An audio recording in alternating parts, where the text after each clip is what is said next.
The Apollo University, University of Leicester, 35 lakhs fees for 3-year BTech CSE UK.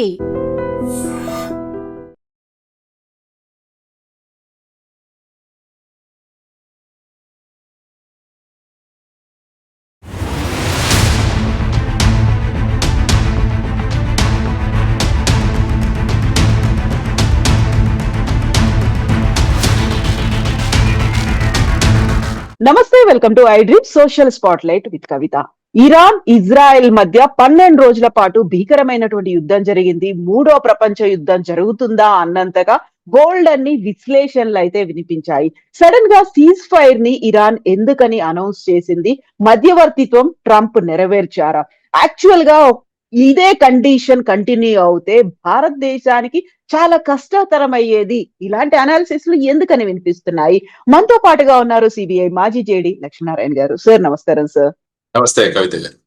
Sir, మూడవ ప్రపంచ యుద్ధం Iran Israel మధ్య జరుగుతోంది. అది ఇంకా కంటిన్యూ అవుతోంది. ప్రపంచ దేశాలన్నీ ఇజ్రాయెల్ వైపు ఉన్నాయి అనుకున్నప్పుడు ఇరాన్ ఏకాకి అవుతోంది అనుకుంటే ముస్లిం దేశాలన్నీ ఏకమవుతున్నాయనే పరిస్థితి. ఈ మధ్యలో ఏం జరుగుతుంది? మన భారతదేశానికి ఎలాంటి ఎఫెక్ట్ పడుతోంది? చరుము ధరలు విపరీతంగా పెరిగిపోతాయి. ఇలాంటివన్నీ విన్నాం కదా సార్.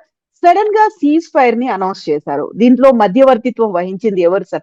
ఆ క్రెడిట్ ఈ మూడు దేశాల్లో ఎవరికి దక్కుతుందంటారు? ఇప్పుడు ఎలాగైందంటే ఫైనల్ గా ట్రంప్ గారు క్రెడిట్ తీసుకున్నారు ఆయన. ఎందుకంటే ఆయన బేసిక్ గా ఇజ్రాయెల్ కి చెబుతూనే ఉన్నారు ఇరాన్ మీరు అటాక్ చేయొద్దండి అని. ఆ తర్వాత అయినా కూడా నేతన్యాహు ఆయన వచ్చేసి ఎలాగైనా అమెరికాని దీంట్లో లాగాలని చెప్పేసి ఇరాన్ మీద వాళ్ళు చేసిన ప్రయోగాలు, వాళ్ళు చేసిన దాడులు ఇవన్నీ చూసిన తర్వాత ప్రపంచమంతా అనుకుంది ఇజ్రాయెల్ వెనకాల అమెరికా ఖచ్చితంగా ఉంది అని. అందువల్ల ఇటువంటి పరిస్థితులలో ఇంకా ట్రంప్ అనే వ్యక్తి ఇంకా 2 వారాల తర్వాత నేను నిర్ణయిస్తాను అన్న వ్యక్తి సడన్ గా క్రెడిట్ ఎలా తీసుకోవాలి అన్నది ఒకటి ప్రధానమైన అంశం. ఎందుకంటే యాక్చువల్ గా మీరు ట్రంప్ ను చూస్తే ఆయన ప్రచారంలో ఎప్పుడు కూడా ప్రపంచంలో ఏ దేశాల మధ్య యుద్ధంలో కూడా ఎప్పుడు అమెరికా అందులో పాల్గొనదు అని చెప్పి ఆయన వచ్చిన వ్యక్తి. ఆ తర్వాత ఆయన అన్నది ఏంటంటే మేక్ అమెరికా గ్రేట్ అగైన్, మాగా అని ఏదైతే అంటామో దానికి ప్రధానమైన ఈ యుద్ధాలలో పాల్గొనడం వల్ల అమెరికా యొక్క జీడిపి చాలా పడిపోతోంది, దాని అక్కడ ఖర్చు వెళ్ళిపోతోంది. దానివల్ల ఇక అమెరికా అన్నది ఏ దేశాల మధ్య జరుగుతున్న యుద్ధాల్లో అసలు పాల్గొనదు అని చెప్పి ఆయన క్యాంపెయినింగ్ లో వచ్చిన వ్యక్తి. అని ఆ వచ్చిన తర్వాత కూడా మీరు చూసుకుంటే ఇరాన్ లో వాళ్ళ ఐఆర్జీసీ యొక్క డిప్యూటీ కమాండర్ సులేమాన్ అనే అతన్ని చంపడం, ఆ తర్వాత ఐసిస్ యొక్క చీఫ్, ఆ తర్వాత సిరియాలో కూడా వారు ఈ విధమైన ప్రయోగాలు ఇవన్నీ కూడా చేశాడు. ఆ తర్వాత ఇప్పుడు ముఖ్యంగా ఏంటంటే ఇరాన్ దగ్గర గనక న్యూక్లియర్ వెపన్ ఏదైతే డెవలప్ అవుతోందో దాన్ని ఎలాగైనా ఆపాలన్న ఉద్దేశంతో ఆయన చర్చలకు దిగాడు. ఇరాన్ తో చర్చలు జరుపుతూ ఉండింది అమెరికా.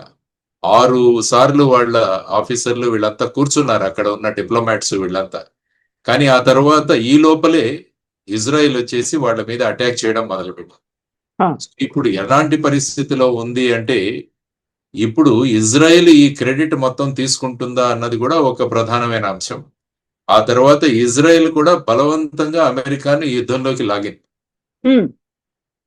ఇజ్రాయెల్ నేతన్యాహు చాలా చాకచక్యంతో, ఎందుకంటే జ్యూస్ సాధారణంగా చాలా బ్రెయినీ పీపుల్ అంటారు ప్రపంచంలో, కాబట్టి చాలా చాకచక్యంగా ఇరాన్ మీద దాడులు చేస్తూ, ఇరాన్ మీద దాడులు ఇజ్రాయెల్ చేస్తుందంటే దాని వెనకాల అమెరికా ఉందన్న భావన ప్రపంచ దేశాలన్నింటిలోనూ కూడా పెంపొందించి, ఆ తర్వాత అక్కడున్న న్యూక్లియర్ ఇన్స్టాలేషన్స్ ఏవైతే ఉన్నాయో, ఫోర్డో కావచ్చు, నటాన్స్ కావచ్చు, ఈ సఫాహాన్ కావచ్చు, ఈ మూడిటి మీద ట్రంప్ ద్వారా అక్కడ B-2 స్టెల్త్ బాంబర్స్ తో పాటు తర్వాత GBU-57 బంకర్ బస్టర్స్ తో ఆయన దాడి చేయించి తను చేయాలనుకున్నది అమెరికా ద్వారా చేయించాడు. చేయించిన తరువాత ఇక ఫైనల్ గా ప్రపంచం అంతా అనుకుంది ఇక మళ్ళా ఇరాన్ ఏ విధంగా స్పందిస్తుంది అన్నది. ఇరాన్ ఖచ్చితంగా ఒక మాట చెప్పింది, ఇప్పుడు ఈ ప్రాంతంలో నివసిస్తున్న ప్రతి ఒక్క అమెరికన్ కూడా మాకు శత్రువే అన్న ప్రకటన ఇరాన్ చేయడం జరిగింది. దాంతో ట్రంప్కి ఏమైందంటే సపోజ్ ఇప్పుడు గనక ఇరాన్ అటాక్ చేస్తే నేను ఏ ఉద్దేశంతో అయితే అమెరికన్ ప్రజలు నన్ను ఎన్నుకున్నారో మళ్ళా నేను అక్కడ ప్రత్యక్షంగా యుద్ధంలో దిగాల్సిన అవసరం వస్తుందని చెప్పి ఆయన వెంటనే సీజ్ ఫైర్ అని ప్రకటించాడు. సీజ్ ఫైర్ యొక్క ఆయనే మొదట చేసిన ఒక ప్రస్తావన. దీనిలో ముఖ్యంగా ఆయన ఖతార్ దేశాన్ని వాడుకోవడం జరిగింది. ఖతార్ దేశం మీరు చూస్తే అది ముఖ్యంగా ఇరాన్కి అమెరికాకు మధ్య ఖతార్ దేశం అన్నది మధ్యస్థిత్వం చేసి ఇరాన్ని ఈ సీజ్ ఫైర్ కు ఒప్పించేటట్టుగా చేసింది. ఆ తరువాత నేతన్యాహు చెప్పింది ఏంటంటే, మేము ఏ ఉద్దేశంతో అయితే ఇరాన్ మీద దండయాత్ర చేశామో అది సాఫల్యమైంది, నెరవేర్చుకున్నాం. ఆ తరువాత ట్రంప్ ను కూడా చాలా గట్టిగా పొగిడాడు ఆయన. నేతన్యాహు ట్రంప్ ని చాలా గట్టిగా పొగిడాడు. కాబట్టి ఇప్పుడు ట్రంప్ ఏం చెప్తే ఆ విధంగా వినాల్సిన అవసరం నేతన్యాహు మీద కూడా ఉంది. కాబట్టి ఇటువంటి పరిస్థితులలో ఆ తరువాత ముఖ్యంగా ఇరాన్ వాళ్ళు హర్మోజ్ అన్న ఆ స్ట్రైట్ ఏదైతే ఉందో, ఆ జలసంధి ఏదైతే ఉందో దాన్ని ఆపితే చాలా ప్రమాదం ఉంటుంది. ముఖ్యంగా ఆయిల్ రేట్ పెరిగిపోయే అవకాశం ఉంటుంది. ఆ తర్వాత చైనా కూడా ఈ మధ్యలో దూరింది. ఎందుకంటే ఆ జలసంధి నుంచి ముఖ్యంగా చైనాకు పెట్రోల్ అన్నది ఇరాన్ నుంచి ముఖ్యంగా వెళుతుంది. ఆల్మోస్ట్ 14% అక్కడ నుంచి వెళుతుంది. కాబట్టి చైనా కూడా ఈ యుద్ధంలో మేము సైలెంట్ స్పెక్టేటర్ గా ఉండము అన్న ఒక స్టేట్మెంట్ కూడా ఇవ్వడం జరిగింది. కాబట్టి ఈ పరిస్థితులన్నీ చూసుకున్న తర్వాత ఈ సీజ్ ఫైర్ గనక జరగకుంటే ఇది ఏదైనా 3వ ప్రపంచ యుద్ధానికి దారి తీస్తుందేమో, దానికి నేను కారణమవుతాను అన్న ఉద్దేశంతో ట్రంప్ మళ్ళా సీజ్ ఫైర్ ప్రకటించడం జరిగింది. కాబట్టి ఈ సీజ్ ఫైర్ ఒక 24 గంటల్లో మొదలవుతుందన్నారు. అయినా కూడా ఇరాన్ ఈ సీజ్ ఫైర్ ప్రకటించినప్పటికీ కూడా వాళ్ళు ఇక మేము ఫైనల్ గా ఓడిపోలేదు, మా దగ్గర ఇంకా కూడా స్ట్రెంగ్త్ ఉంది, మా దగ్గర ఇంకా కూడా బలం ఉందని చెప్పేసి వాళ్ళు కూడా మిసైల్స్ తో ఫైనల్ గా దాడులు కూడా చేయడం జరిగింది ఇజ్రాయెల్ మీద. ఏది ఏమైనప్పటికీ ప్రపంచంలో ఇటువంటి వాతావరణం చాలా ప్రమాదకరం. మనం చూస్తున్నాం, రష్యా యుక్రెయిన్ మధ్య యుద్ధం వారం రోజుల్లో ముగిసిపోతుంది అనుకున్న యుద్ధం సంవత్సరాల తరబడి జరుగుతూనే ఉంది. ఆ తర్వాత ఇంకా ఇప్పుడు ఇజ్రాయిల్ ఇరాన్ యుద్ధం కనుక కొనసాగి ఉంటే అందులో ముఖ్యంగా దేశాలు మళ్ళా విడిపోయి, ముఖ్యంగా ఆర్గనైజేషన్ ఆఫ్ ఇస్లామిక్ కంట్రీస్ కూడా మొన్న వాళ్ళందరూ కూడా ఇస్తాంబుల్లో ఒక మీటింగ్ కూడా పెట్టడం జరిగింది. ఆ తరువాత ఇరాన్ యొక్క ఫారిన్ మినిస్టర్ వెళ్ళి రష్యన్ అధ్యక్షుడైన పుటిన్ ను కలవడం జరిగింది. కాబట్టి ఇటువంటి పరిణామాలలో ప్రపంచం ముందుకు వెళుతున్న ఈ సందర్భంలో ఇటువంటి యుద్ధం ద్వారా మళ్ళా వెనక్కి ఎక్కడికి వెళ్ళిపోతాము అన్న ఒక భయాందోళనలు ప్రపంచంలోనే ఉండింది. కాబట్టి వీటన్నిటినీ కూడా ఏ విధంగా ఆపుతారు అన్నది ఒక ప్రశ్న ప్రతి ఒక్కరికి ఉంది. కానీ ఫైనల్ గా యాక్చువల్ గా మీరు చూసుకుంటే మొత్తం ప్రక్రియలో ట్రంప్ అన్న ఆయన ఫైనల్ గా హీ గాట్ హిజ్ కేక్ అన్నమాట. ఫైనల్ గా నా వల్ల యుద్ధం ఆగిపోయిందని ఆయన చెప్పుకుంటున్నాడు. కాబట్టి అమెరికాలో ఆయనకు ఎదురవుతున్న వ్యతిరేకత కూడా దీంతో తగ్గుతుంది. కాబట్టి వీటన్నిటినీ ఆలోచించి ఈ విధంగా చేయడం అన్నది, యుద్ధం ఆగింది అన్నది మనం అనుకోవాలి. యుద్ధం ఆగడం కూడా ప్రపంచ శాంతి కోసం, ఆ తర్వాత వచ్చేసి ప్రపంచ అభివృద్ధి కోసం కూడా ఈ యుద్ధం ఆగడం అన్నది చాలా ప్రధానమైన అంశంగా మనం అంత చూసుకోవచ్చు. కవిత గారు, సార్, ఇక్కడే అమెరికా కూడా అటాక్ చేస్తుందేమో అన్న భయంతోనే ఇరాన్ తన దగ్గర ఉన్నటువంటి న్యూక్లియర్ బేస్లు అయితే ఉన్నాయో ఆ 3 ప్లేసుల నుంచి ఆల్మోస్ట్ 400 టన్నుల యురేనియాన్ని అక్కడి నుంచి తరలించింది అనే వార్తలు. బట్ ఏది అఫీషియల్ గా కన్ఫర్మ్ కావట్లేదు. యుఎస్ కూడా దాని గురించి చెప్పట్లేదు, ఒక నిర్ధారణకు రాలేదు. వాళ్ళనైతే మేము ఒకటి న్యూట్రలైజ్ చేశాము లేకుంటే డిస్ట్రాయ్ చేశాము అని చెప్పినప్పటికి కూడా ముందే జాగ్రత్త పడ్డారు అనేది. అంటే అక్కడ ఒక పాజ్ వచ్చిందా లేకపోతే కంప్లీట్ గా ఫుల్ స్టాప్ పడిందా? సీజ్ ఫైర్ అనే దాన్ని ఎలా చూడొచ్చు సార్? ఎనీ టైం ఏదైనా జరగొచ్చు అనుకోవచ్చా? ఇప్పుడు 400 టన్నుల యురేనియం పరిస్థితి ఏంటి సార్? ఆ సంగతి ఏంటి? యాక్చువల్ గా ఐ థింక్ 400 టన్నులు కాదనుకుంటాను, మస్ట్ బి 400 కిలోస్ అండి. ఎందుకంటే అంత యురేనియం నిల్వలు మనకు ఉండవు. ఎందుకంటే చాలా తక్కువ ప్రమాణంలోనే దాన్ని వాళ్ళు ఎన్రిచ్మెంట్ చేసుకుంటూ వెళ్తారు సెంట్రిఫ్యూజెస్ ద్వారా. దాన్ని వెపన్ గ్రేడ్ యురేనియం గా తయారు చేసి వాళ్ళు మిసైల్స్ మీద వెపన్ గ్రేడ్ యురేనియం తయారు చేయడానికి ప్రయత్నిస్తారు. కానీ బేసిక్ గా ఏంటంటే మొదటి నుంచి కూడా ఇజ్రాయెల్ చెబుతున్నది ఏంటంటే, మేము ఇక్కడున్న న్యూక్లియర్ ఇన్స్టలేషన్స్ ఏవైతే ఉన్నాయో వాటిని, తరువాత ఇరాన్ అన్నది న్యూక్లియర్ బాంబు తయారు చేయకుండా మేము కాపాడాలి. ఎందుకంటే ఇజ్రాయెల్ కు ప్రధానమైన శత్రువు గాని వాళ్ళని ఏదైనా అటాక్ చేస్తే ఆ ప్రాంతంలో అటాక్ చేయగలిగింది కేవలం ఇరాన్ మాత్రమే, because of this nuclear weapon. ఆ తర్వాత ఏంటంటే ఇప్పుడు ఆ ప్రాంతంలో ఇజ్రాయెల్ తప్ప ఇంకెవరి దగ్గర కూడా న్యూక్లియర్ వెపన్ లేదు. కాబట్టి ఇరాన్ దగ్గర న్యూక్లియర్ వెపన్ వచ్చేస్తే మళ్ళా అక్కడ ఒక రీజనల్ కాన్ఫ్లిక్ట్, వాళ్ళ యొక్క మొనోపలి ఏదైతే ఉందో కూడా అది కూడా తగ్గిపోతుంది అన్నది ప్రధానంగా ఇజ్రాయెల్ ఆలోచిస్తున్న ఒక విషయం. ఆ తరువాత ముఖ్యంగా మీరు అన్నట్టు ఈ ఫోర్డో గాని, నటాన్స్ గాని, ఈ ఇస్ఫహాన్ గాని వీటిలలో జరిగిన తరువాత ఇంటర్నేషనల్ అటామిక్ ఎనర్జీ ఏజెన్సీ కూడా అక్కడ జనరల్ గా ఏమవుతుందంటే ఇటువంటి స్ట్రైక్స్ జరిగిన తర్వాత అక్కడ రేడియేషన్ పెరుగుతుంది. నిజంగా అక్కడ గనక మీరు అన్నట్టు ఆ ఎన్రిచ్డ్ యురేనియం అది ఉంటే రేడియేషన్ అది పెరిగే అవకాశం ఉంటుంది. ఈ సందర్భంగా ఇరాన్ కూడా అనడం ఏంటంటే మా దగ్గర మేము ఎప్పుడో వీటిని షిఫ్ట్ చేశాము, దానివల్ల పెద్దగా మాకు ప్రమాదం ఏం లేదని వాళ్ళు కూడా స్టేట్మెంట్ ఇవ్వడం జరిగింది. ఎందుకంటే దేశాలు ఎప్పుడూ కూడా ఆ దేశంలో ఉన్న ప్రజలను ఒక స్థాయిలో పెంచాలి. ఎందుకంటే వీళ్ళందరూ కూడా అక్కడ పాలిస్తున్నారు కాబట్టి టోటల్ గా మేము సరెండర్ అయిపోయామని కూడా ఎవరు చెప్పరు. కాబట్టి ఇటువంటి స్టేట్మెంట్స్ కూడా వాళ్ళు చేస్తుంటారు. ఆ తర్వాత ఏంటంటే ప్రస్తుతానికి ఇరాన్ మీద ఈ విధమైన దాడుల వల్ల ఇరాన్ లో జరుగుతున్న ఈ యురేనియం ఎన్రిచ్మెంట్ అన్నది కొన్ని సంవత్సరాలకు పోస్ట్పోన్ అయింది. ఎందుకంటే అక్కడ టెక్నాలజీ ఉంది, ఆ తర్వాత అక్కడ ఈ విధంగా తయారు చేసే శక్తి ఉన్న సైంటిస్టులు కూడా అక్కడే ఉన్నారు. అందుకనే మీరు ఇజ్రాయెల్ చూస్తే వాళ్ళు ముఖ్యంగా అటాక్ చేసింది న్యూక్లియర్ సైంటిస్టులను కూడా వాళ్ళు అటాక్ చేశారు మొదటి రోజు. మీరు చూస్తే అందులో ఐఆర్జీసీ అంటే ఇరానియన్ రెవల్యూషనరీ గార్డ్ వాళ్ళ మెయిన్ గా వాళ్ళ ఆర్మీ చీఫ్ ని, ఆ తర్వాత ఈ సైంటిస్టులని ఒక ఇద్దరిని వాళ్ళు మెయిన్ గా టార్గెట్ చేయడం జరిగింది. అంటే అక్కడ బేసిక్ గా ఈ మైండ్ ఉన్న వాళ్ళు, ఈ విధంగా మేధాశక్తి ఉన్న వాళ్ళని మనం ఎలిమినేట్ చేస్తే ఈ ప్రక్రియ అన్నది కొన్ని సంవత్సరాలు మనం పోస్ట్పోన్ చేయవచ్చు అన్నది ప్రధానమైనది. కాబట్టి ఇప్పుడు ఈ సీజ్ ఫైర్, ప్రస్తుతం అనుకుంటున్న సీజ్ ఫైర్ లో మనం ఇరాన్ అన్నది న్యూక్లియర్ వెపన్ తయారు చేయడానికి వాళ్ళ దగ్గర ఉన్న కేపబిలిటీ ఉన్నా కూడా ఈ విధమైన అటాక్స్ వల్ల వారి యొక్క ఈ ప్రయోగం అన్నది త్వరలో పోస్ట్పోన్ అవుతుంది. There is no doubt about it. దానివల్ల ఏంటంటే ప్రపంచంలో కూడా ఈ విధమైన వాతావరణం అన్నది ఒక శాంతియుత వాతావరణం జరగాలి. యాక్చువల్గా మీరు మొత్తం తీసుకుంటే హిరోషిమా, నాగసాకి మీద అణుబాంబుల ప్రయోగం తర్వాత ఎక్కడా కూడా అణుబాంబులు అన్నవి ప్రయోగించలేదు ఇప్పటి వరకు ప్రపంచంలో. కానీ ప్రతి ఒక్క దేశం మా దగ్గర అణుశక్తి ఉంది అంటే ఆ దేశాన్ని చూసి మిగతా దేశాలు కూడా భయపడుతుంటాయి. ఫర్ ఎగ్జాంపుల్ మీరు నార్త్ కొరియా చూస్తే కిమ్ అనే వ్యక్తి ఆ దేశం యొక్క ఎకానమీ ఎలాగున్నా కూడా ఆ దేశం ప్రతి 2 నెలలకి ఒక ప్రయోగం చేస్తుంటుంది. వాళ్ళు మా దగ్గర అణ్వస్త్రాలు ఉన్నాయని ఓపెన్ గా అతను చెబుతుంటాడు. అణ్వస్త్రాలు ఉన్న దేశం నార్త్ కొరియా. కాబట్టి ఏంటంటే ఆ దేశంతో జాగ్రత్తగా ఉండాలి అన్న ఒక భావన కూడా ఉంటుందన్నమాట. సో ఈ విధమైన పరిస్థితులలో ప్రస్తుతం మనం అంతా అనుకుంటున్నది ఏంటంటే యునైటెడ్ నేషన్స్ అన్నది స్ట్రాంగ్ అవ్వాలి.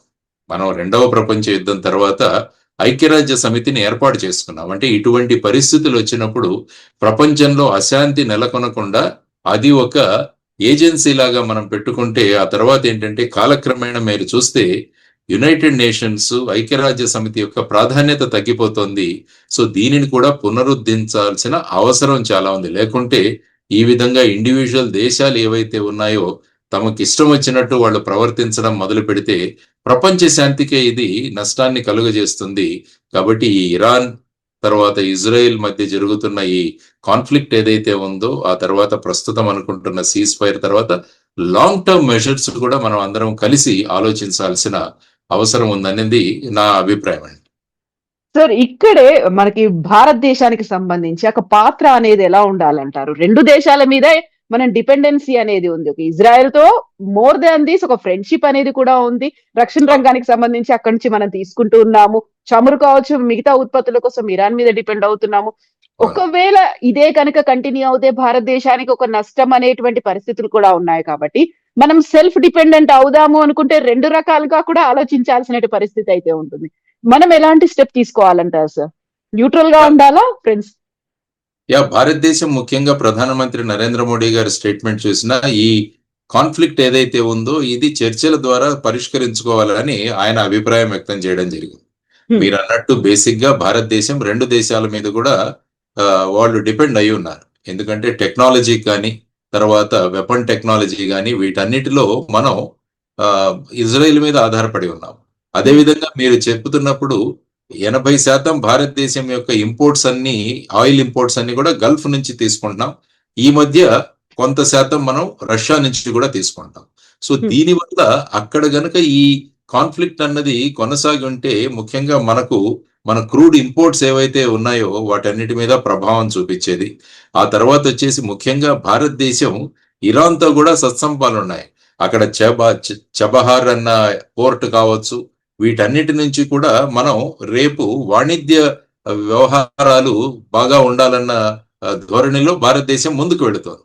కాబట్టి ఇటువంటి పరిస్థితుల్లో ఈ రెండు దేశాలు కూడా భారతదేశానికి చాలా ఇంపార్టెంట్ దేశాలు, చాలా ప్రాముఖ్యత కాబట్టి ఈ రెండు దేశాల మధ్య ఉన్న కాన్ఫ్లిక్ట్ ఏదైతే ఉందో, ఆ యుద్ధం ఏదైతే ఉందో అది త్వరగా ముగియాలి అన్నది ముఖ్యంగా ప్రధానమంత్రి గారు తీసుకున్న స్టాండ్.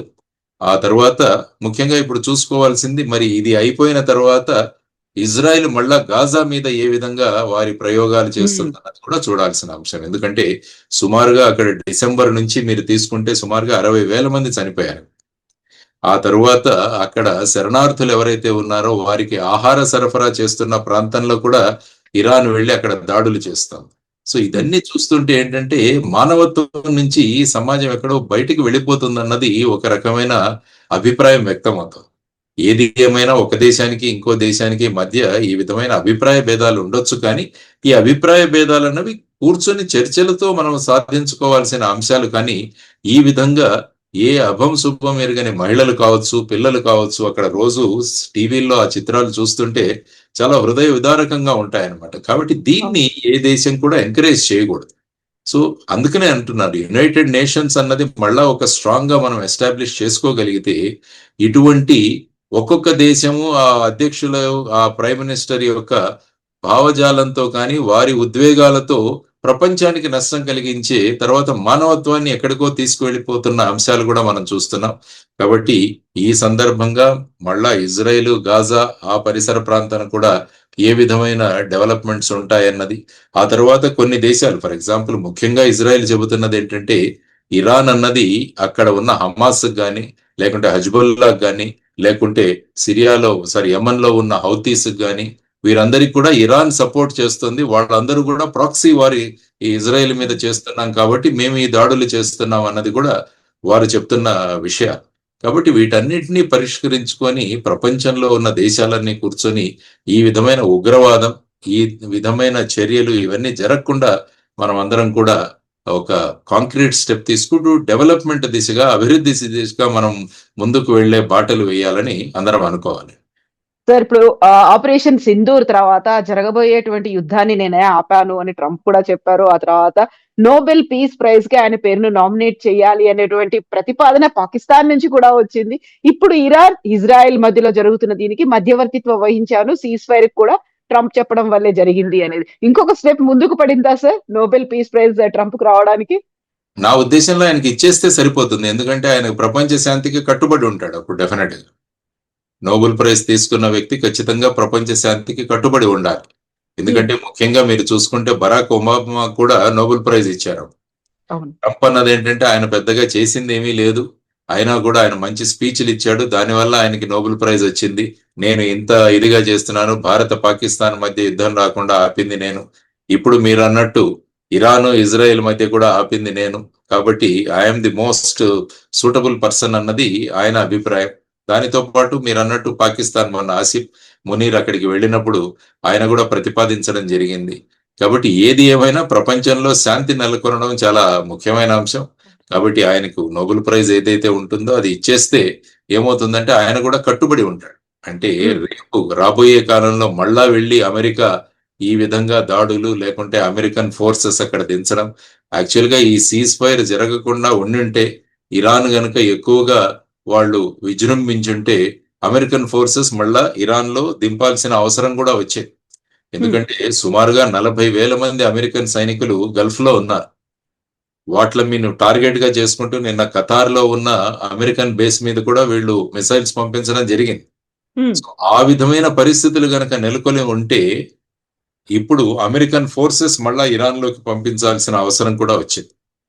కాబట్టి ఇటువంటి పరిస్థితులు రాకుండా ప్రపంచంలోనే మొత్తంగా మనకు శాంతి నెలకొనాలి అంటే ఆయన ప్రతిదానికి క్రెడిట్ తీసుకుంటున్నారు. మొన్న అమెరికా భారత పాకిస్తాన్ మధ్య కూడా ఆయన అన్నారు. ప్రధాని గారు మొన్న కెనడా వెళ్ళినప్పుడు ఆయనతో స్పష్టంగా ఫోన్ లో మాట్లాడాలని చెప్పి మన ఫారిన్ సెక్రటరీ వారు కూడా మాట్లాడడం జరిగింది. ఆయన స్పష్టంగా చెప్పారు, పాకిస్తాన్ నుంచి మాకు ప్రస్తావన వచ్చినందువల్ల మేము సీజ్ ఫైర్ కి ఒప్పుకున్నాము, అందులో మీ ప్రమేయం ఏం లేదని చెప్పేసి ఆయన స్పష్టంగా మాట్లాడినట్టు మనకు పేపర్లో వచ్చింది ఇన్ఫర్మేషన్. సో మిస్రీ గారు కూడా ఆయన కూడా చెప్పారు ఈ విధంగా మాట్లాడారని చెప్పి. అందువల్ల వారికి చెప్పడం జరిగింది. కానీ ట్రంప్ ఎప్పుడు కూడా is the most unpredictable person కాబట్టి ఎప్పుడు ఏ స్టేట్మెంట్ ఇస్తారన్నది కూడా మనం చెప్పలేం. ఆయన ఏమన్నాడు, 2 వారాలు నేను ఎదురు చూస్తాను అన్నాడు. కానీ మరుసటి రోజే ఈ విధంగా అక్కడ అటాక్స్ చేయడం జరిగింది. ఇజ్రాయెల్ ని మీరు అటాక్ చేయొద్దు ఇరాన్ మీద అని చెప్పాడు.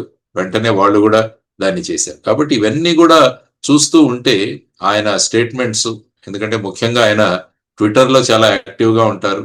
తర్వాత ప్రెస్ మీట్స్ కూడా ఆల్మోస్ట్ ఆన్ డైలీ బేసిస్ జరుగుతూ ఉంటాయి. కాబట్టి ఆయన చెబుతున్నది ఆయన చేసే దాంట్లో ఎక్కడా కూడా ఆ సారూప్యం ఉండదన్నమాట. ఆయన చెప్పేది ఒకటి చేసేది ఒకటి, ఆ విధమైన పరిస్థితులలో ఉన్నాం. కాబట్టి రాబోయే కాలంలో అమెరికా ఏ విధంగా ముందుకు వెళుతుందన్నది కూడా చూడాలి. సో మీరు అన్నట్టు ఆ నోబెల్ ప్రైజ్, పీస్ ప్రైజ్ ఏదైతే ఉందో, ఆయన ఈ ఇరాన్ తర్వాత ఇజ్రాయెల్ యుద్ధం ఆపానని ఆయన చెప్పుకుంటున్న దానికి ఆయనకు ప్రకటిస్తేనే నా ఉద్దేశంలో ఆయన ప్రపంచ శాంతికి కట్టుబడి ఉంటారు అన్నది ముఖ్యంగా నేను అనుకుంటాను. సో ఇప్పటికైతే అది కొంచెం ఒక పాజ్ బటన్ నొక్కి ఉంచారు తప్ప ఎనీ టైం ఏదైనా కావచ్చు. అది మళ్ళీ ఏ దేశాలు ఎటువైపు నుంచి దాన్ని ఫోర్స్ చేస్తాయి, ఎంత కట్టుబడి ఉంటాయి అనే దాని మీద కూడా డిపెండ్ అయి ఉంటుంది కదా సార్. డెఫినెట్ గా, ఎందుకంటే ప్రపంచంలో ఇప్పుడు ఎలా ఉందంటే, ఇప్పుడు ప్రపంచంలో అన్ని దేశాలు ఒక దేశం మీద ఇంకొక దేశం ఆధారపడి ఉంటుంది. ఏ దేశం కూడా ఇండిపెండెంట్ గా ఉండే తత్వం కాదు. ఎందుకంటే వాణిజ్య సంబంధాలు కావచ్చు, ఒక ప్రాంతంలో ఒక ఉత్పత్తి జరుగుతున్నప్పుడు దాన్ని మిగతా ప్రాంతాల్లో వాటి రిక్వైర్మెంట్ ఉంటుంది. ఇవన్నీ చూసుకుంటే అందుకనే ప్రపంచాన్ని ఒక గ్లోబల్ విలేజ్ గా అన్నాం. ఒక వసుదైవ కుటుంబకంలో ప్రపంచం కూడా ఒక చిన్న గ్రామంగా మారిపోయింది అన్న తత్వం వచ్చింది. ఎందుకంటే గ్రామంలో ఒకరి మీద ఒకరు ఆధారపడి ఉంటారు. అదేవిధంగా ప్రపంచంలో దేశాలు కూడా ఒకరి మీద ఒకరు ఆధారపడే పరిస్థితి ప్రస్తుతం ఉంది. కాబట్టి ఇటువంటి యుద్ధాలు కావచ్చు, అభిప్రాయ భేదాల వల్ల ఏమవుతుందంటే ఒక దేశం నష్టపోదు, మొత్తం ప్రపంచమే నష్టపోతుంది. సో ఆ విధమైన పరిస్థితుల్లో మనం ఉన్నాం. కాబట్టి దీన్ని ఎలాగైనా మనం అడ్డుకోవాలి. కాబట్టి మళ్ళా ఈ ఇరాన్ ఇజ్రాయిల్ యొక్క మళ్ళా మీరు అన్నట్టు పాజ్ బటన్ కాకుండా దీనికి ఒక ఫైనాలిటీ తీసుకొస్తే బాగుంటుంది. ఆ విధంగా ఈవెన్ ఇరాన్ కూడా వాళ్ళు కూడా చాలా దెబ్బతిన్నారు ఈ విషయంలో చూసుకుంటే. వాళ్ళు కూడా ఇమీడియట్ గా వెళ్ళి మళ్ళా రీకూప్ అయ్యి వాళ్ళు మళ్ళా యుద్ధానికి వెళ్లే పరిస్థితుల్లో కూడా లేరు. కాబట్టి ఒక గౌరవపూర్వకంగా దీన్ని ముగించినట్టు అందరూ కూడా అనుకుంటున్నారు. ఇరాను మేము గౌరవపూర్వకంగా దీనికి ఒప్పుకున్నాము, ఇజ్రాయెల్ ఒప్పుకుంది కాబట్టి మేము ఒప్పుకున్నామన్న వాళ్ళ భావన. కాబట్టి ఆ విధంగా ఎవరికి వారు, తర్వాత నేతన్యాహు వచ్చేసి మేము ఏదైతే ఇరాన్ నుంచి మా ప్రమాదం ఉందో ఆ ప్రమాదాన్ని మేము టోటల్ గా దాన్ని నిరోధించగలిగాము, కాబట్టి ఇక మాకు పెద్ద అవసరం లేదన్నట్టు ఆయన స్టేట్మెంట్. కాబట్టి ప్రతి ఒక్కరూ కూడా గౌరవపూర్వకంగా తమ తమ పొజిషన్స్ ను అలాగే ఉంచుకుంటూ ఫైనల్ గా వారు సరెండర్ అయ్యారు, వీరు సరెండర్ అయ్యారు, ఒక్కొక్కరు వాళ్ళ యొక్క సెల్ఫ్ ఈగోలను సాటిస్ఫై చేసుకుంటూ నా వల్ల మొత్తం ఆగిపోయిందని ట్రంప్ గారు కూడా ఆయన కూడా క్రెడిట్ తీసుకుంటూ ఫైనల్ గా ఈ యుద్ధం అన్నది ఆగాలి, తర్వాత ప్రపంచం శాంతియుతంగా ఉండాలన్నది మనమంతా కూడా కోరుకోవాలి. Yes, sir. Thank you so much, sir. Thank you, sir. నమస్తే.